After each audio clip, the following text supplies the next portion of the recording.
Some of you have already known how to parry. That's good. I mean, the first part of how to parry is already there to shed some info. Although this video comes a bit late, since it is not that surprising that the game has been out for a while, there are still some questions that you guys may have been asking yourselves. You are not alone. I am as well. I will answer every question so that no more questions will arise. What's the difference between normal parry and perfect parry? This is actually simple. Normal parry will still allow the enemies to continuously attack you, unlike the perfect one, which will immediately stagger them. On top of that, normal parry allows you more window frame opportunity to dodge. If you play professional mode, you will see that normal parry is disabled and only perfect parry is possible to do so. This shows that the window frame opportunity to parry is even shorter than normal one. One final difference about normal and perfect parry is that it also affects the durability of the knife, which I will explain more in the questions later. Does trusting the dead body reduce the durability of the knife? Short and sweet, yes. Although I have no idea why this exists, you need to make sure that the enemy is really dead so you don't waste any durability needed to survive. What can be parried and what can't be parried? There are many things that can be parried, to be honest. Someone has already made a full compilation about it. I would recommend to go to the link in the video description. However, based on my experience playthrough, any enemies bigger than Leon's size is usually not parryable. On top of that, grabbing, thrusting, and lunging towards the opponents also cannot be parried. If you wish to know more, there's usually an indicator near your health bar to tell you if it is parryable or not. Is the melee attack more powerful in parrying? The answer is it is inconsistent. As you have already aware, hits or melee can also get critical hit. In addition, each enemy has different status like health point, defense, etc. As you can see from this experiment, I have already tried many attempts to see if it is indeed more powerful in parry. The answer is that the damage is not even that big difference. At some point, shooting at the head and then melee can be even more powerful than just simple melee from parrying. So the only advice is to do whatever you feel you want depending on the situation.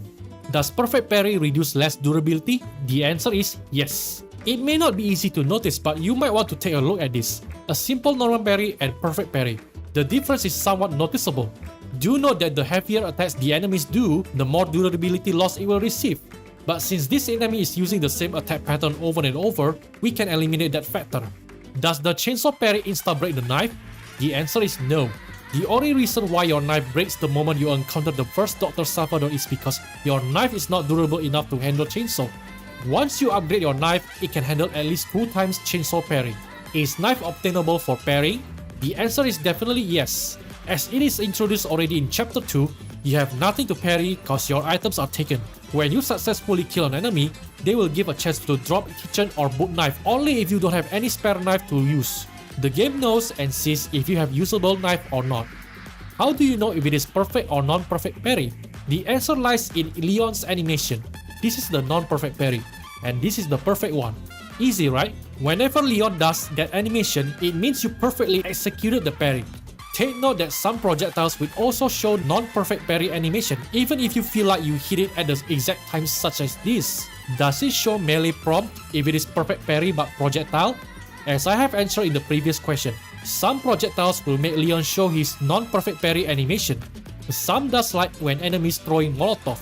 However, since it is a projectile, you cannot actually melee follow up cause the enemy wasn't even close to you to begin with, and they were staggered, so the answer is no. And the last question, does parrying give invulnerability window moment? This might be hard to digest, but I think I can give a slight evidence that it has invulnerability moment whenever you do parrying. You can take a look at this. At one point, I successfully parrying and the other enemy tried to shove me.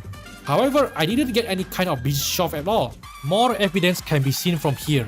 There are multiple enemies attack coming and I just finished parrying. However, I wasn't injured. It is extremely short invulnerability window, so I would suggest to not rely it often. But if you're going to ask me if you can parry consecutively in such a short time, the answer is yes. You can take a look at this scene. 3 successful parries in just less than a second span.